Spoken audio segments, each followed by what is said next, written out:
ng mga daliri mo at mga daliri ko. Hinalila mo ko. Inalipin mo ko. Ginawa mo akong tanga. Pinasunod mo ko sa lahat ng gustuhin mo. At lahat ng yun ay natatandaan ko, Elmo. Lahat yun! Kaya tanggalin mo ng maskara mo. Dahil nagampanan mo na ng magaling ang papel ng isang dakilang manloloko. Wala ka nang maaaring maging katwiran para matakpan ang lahat ng ginawa mo. At wala ka na rin magagawang katwiran na tatanggapin ko.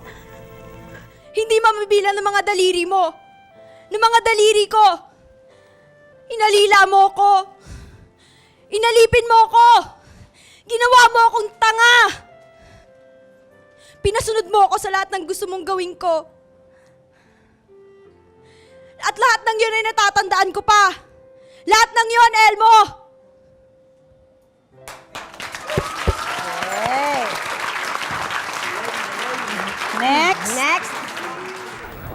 Would it make you feel any better if I didn't want you to do this? Then feel better! Can you think of a better one? Okay. Will it make you feel any better if I didn't want you to do this? Then feel better. Okay. Kahit saan lugar, kahit anong oras. Kaya damputin mo na yan. At may iiwan ang bangkay mo dito sa Cavite. Para pakapitan ko sa talaba. At maging patabaga sa taho. Damputin mo na yan. Para magkaroon ng silbi ang pagsusot ko ng itim. Ang pagkakilala ko sa taga-tunde, hindi marunong magrutas. Katulad ng Caviteño. Dinudurog mo na. Hindi pa rin pahambak ang kaibigan. Katulad na sinabi ko sa'yo, kahit saan lugar, kahit anong oras, kaya damputin mo na yan!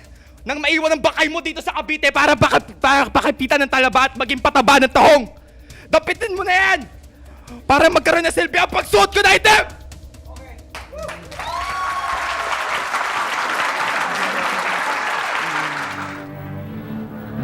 Nahiya ka. Kayong pumatay sa ama ko. Mga hayop! Mga hayop! Mga walang hiya! Mga mamamatay tao! Mga hayop! Kayong pumatay sa ama ko! Kayo ang pumatay sa ama ko! Mga kriminal! Papahuli ko kayo! Bakit? Ano akala nyo? Kayo mga Diyos dito? Magwawakas din ang mga kasamaan ninyo! Sinusumpa ko ang pamilyang ito! Walang iya ka.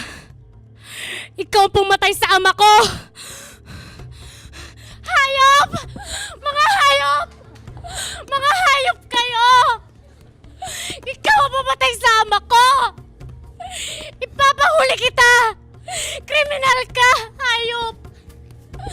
Hayop! Ipapahuli ko kayo! Bakit? Akala mo ikaw ang Diyos? Ha? Isinusumpa ko tong bahay na to! Hayop!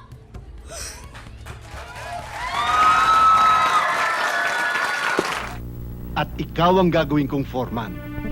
Kapatas. Kapatas ng mga basurero. Ikaw yun. O sige na, Andres. Mag-report ka na kay Hepe.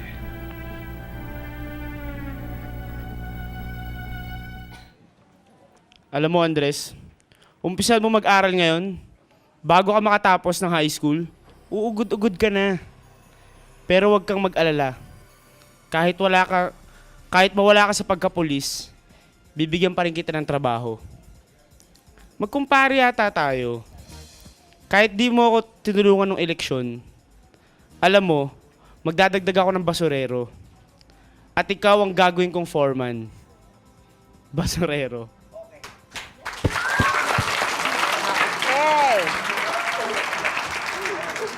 Okay. So, okay, Board of Judges, are you ready? Eto, okay. Idadaan po natin sa palakpakan ni two. So, si Brian Revilla. Si Angel. Ang galing. Si Karen.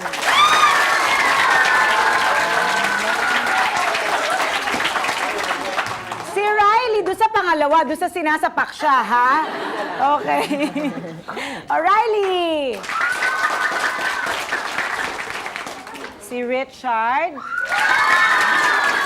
Diane.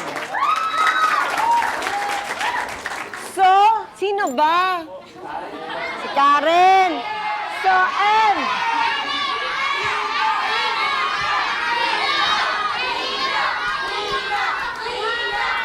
Okay. Nakapag-desisyon na po. The first Axis Award goes to Karen! Yay!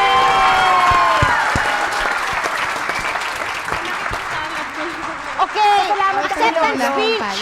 Acceptance speech. Grabe, salamat po. Nanakit po yung kamay ko kakapalo kay Riley. Pero worth it. Thank you. Mag-hi ka naman kay Lolo. Nasa Lo, ito na po. Love you, Lo. Sa next shooting.